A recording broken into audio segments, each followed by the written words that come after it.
À Mopti, le président de la République a procédé à la place d'armes de Sévaré à la découverte de la stèle aux morts dédiée aux martyrs maliens et étrangers. Il a annoncé que tous les moyens seront mis à la disposition de l'armée pour réussir ses missions et par ailleurs demandé au ministre de la Défense de payer dans les meilleurs délais la prime spéciale d'opération des militaires envoyés spéciaux. Reconnaissez-vous le conducteur de cet engin militaire? Eh bien, c'est le chef suprême des armées, Ibrahim Boubacar Keïta, engagé pour la réforme de notre armée nationale.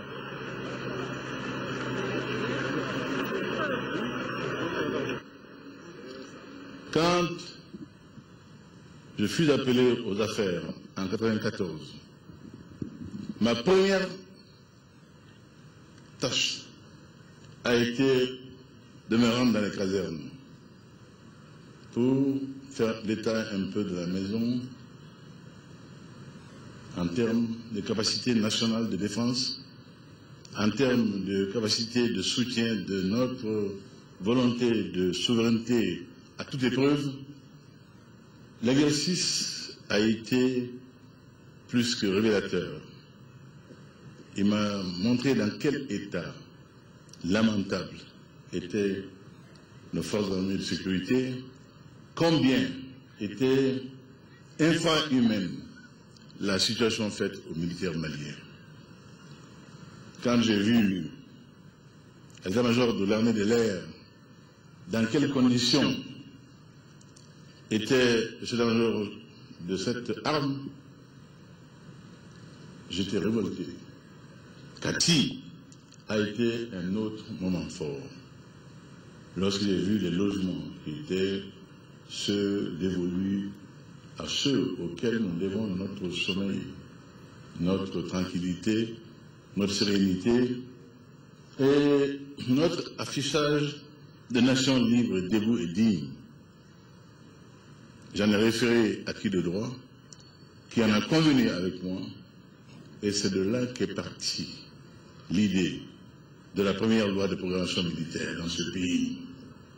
Sévaré symbolise le sens retrouvé de l'honneur, du devoir et du sacrifice. Et c'est pour toutes ces raisons que cette localité reste stratégique dans la refondation de l'armée.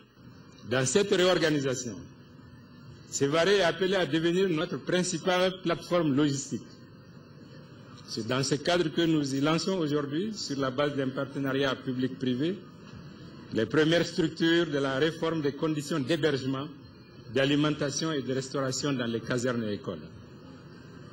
La nécessaire modernisation de l'alimentation des forces armées vise à améliorer l'approvisionnement en produits alimentaires de nos troupes, en leur assurant à terme un service de catering, à rénover les cuisines des garnisons et mettre à disposition une bienveillance collective. Cette action touchera aussi la rénovation de l'ensemble des infrastructures de casernement.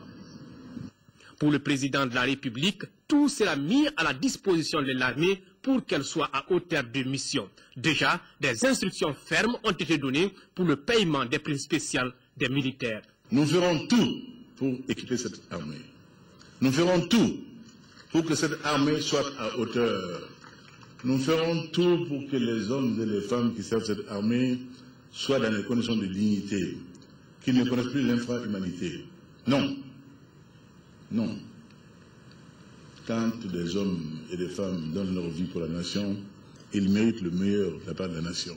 Je voudrais rassurer nos forces armées qu'aujourd'hui, il y a beaucoup de sympathie autour de nous, parce que nous sommes allés dans le monde disant le Mali. Nous sommes allés dans le monde disant la réalité que nous vivons dans ce pays, que nous avons vécu dans ce pays, qui a été souvent fardé ou alors très mal traduite. Notre devoir, notre mission, je l'ai dit, est désormais de dire cela dans le monde entier. Partout, partout, partout. Je dis, quand on a été investi de la manière dont nous le fûmes, on n'a pas le droit à quelque complexe que ce soit quand il faut dire la patrie. On n'a droit à aucun repos quand il faut réarmer la nation, au moral, donc au propre comme au figuré. Et cela passe par des forces armées et de sécurité en capacité absolue de répondre à tout moment à l'appel de la nation. Je crois qu'aujourd'hui, nous avons appelé à l'honneur des gens qui ont servi avec foi, avec abnégation, avec courage, qui ont parfois été blessés, d'autres sont partis. Ces hommes ont mérité de la patrie. Je me rappelle le fronticide du Panthéon, aux grands hommes, la patrie est reconnaissante. Aux grands hommes, la patrie est reconnaissante. Chers officiers, chers sous-officiers, soldats endurants, je voudrais encore une fois vous dire tout le plaisir que j'ai à commencer mes tournées nationales par ça. Cette visite ici aujourd'hui à Sévaré, qui est le symbole même de la résistance nationale, de l'affirmation de la dignité malienne debout, libre et digne. Soldats, je vous exhorte, vous et vos chefs, à savoir que vous portez désormais le sort du Mali. Au nom du président de la République, le ministre de la Défense et les anciens combattants et le chef d'état-major général adjoint des armées ont décerné des médailles à 15 militaires pour le sacrifice consenti. IBK a également dévoilé la stèle dédiée aux morts maliens et étrangers qui se sont battus pour la libération de la patrie.